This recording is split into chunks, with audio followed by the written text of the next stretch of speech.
Nagpaabot ng kanyang mensahe si Pangulong Ferdinand R. Marcos Jr. kaugnay ng paggunita ng buong bansa sa undas ngayong araw.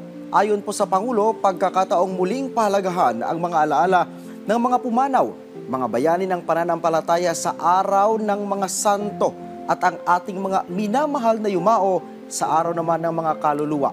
Ang undas aniya ay paalala ng isang pangakong buhay na walang hanggan, isang paraisong walang sakit, kahirapan o pagdurusa, kung saan nananahan ang Panginoon sa piling ng kanyang mga anak.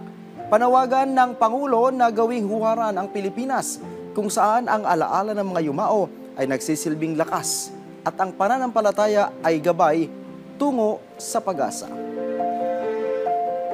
Samantala, kumustahin naman natin ang sitwasyon ngayon sa Manila North Cemetery na isa sa pinakamalaking sementeryo sa bansa. Naroon ang ating kasamang si Noel Talakay live. Noel.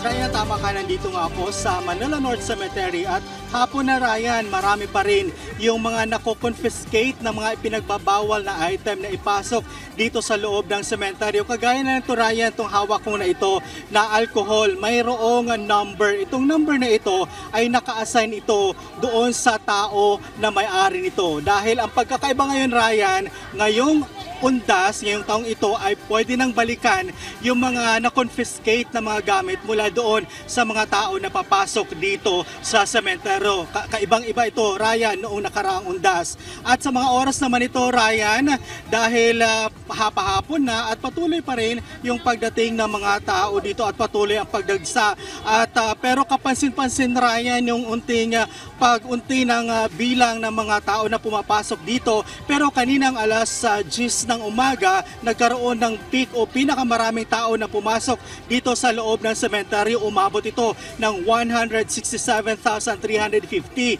Pero pagdating naman ng alas 12, bumaba ito ng 100,000 hanggang bumaba pa ito ng 98,000 ng alauna. At ngayon naman ng alas 2 ng hapon, nasa 97,000 na lang ito, Ryan. Sa kabuuan mula kaninang umaga hanggang ngayong hapon, nasa 808,300 ang bilang ng mga tao na pumasok na dito sa loob ng sementeryo. Paalala naman sa ating mga kababayan na bibisita pa bukas na wag nang magdala ng ipinagbabawal na mga item tulad ng baril at mga bagay na matutulis at mga alak, mga alagang hayop, speaker at mga alcohol para hindi na sila maabala sa pagpasok dito sa entrance ng Manila North Cemetery. At Ryan, puntahan naman natin yung gate area, yung sa exit area ng Manila North Cemetery. Kapansin-pansin din na parami na ng parami ang lumalabas mula sa loob ng Manila North Cemetery.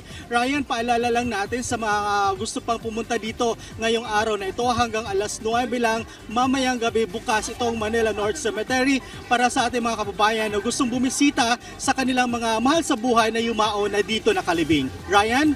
Noel, tanong ko lang kasi I understand kasama sa mga ipinagbabawal ang pagdadala ng posporo at lighter. Paano magsisindi ng kandila yung mga papasok at nais magtirik ng kandila doon sa kanilang mga mahal sa buhay na nauna ng namayapa, Noel?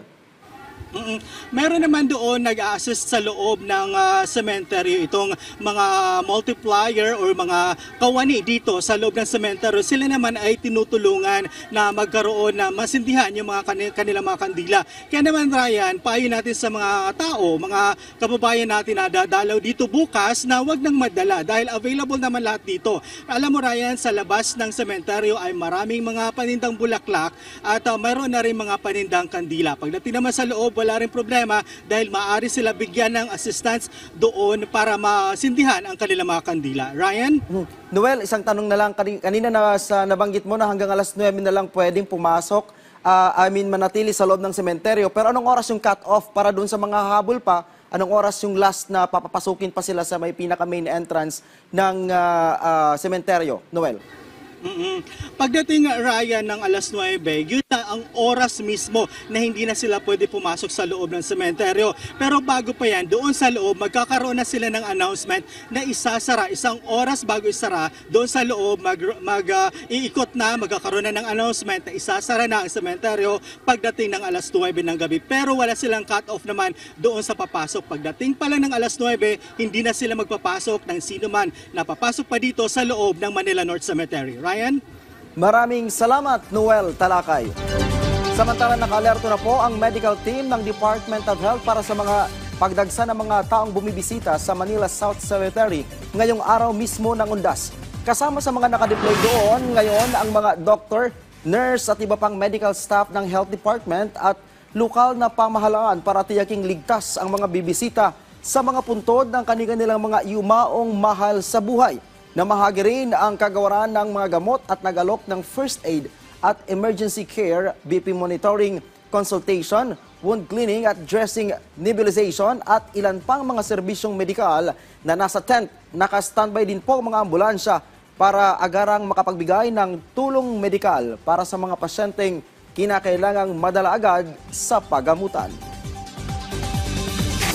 At yan na po ang mga oras or balita sa mga oras na ito. Para sa iba pang update, follow at like kami sa aming social media sites sa @PTVPH. Ako po, si Ryan Lisigas para sa Pambansang TV sa Bagong Pilipinas.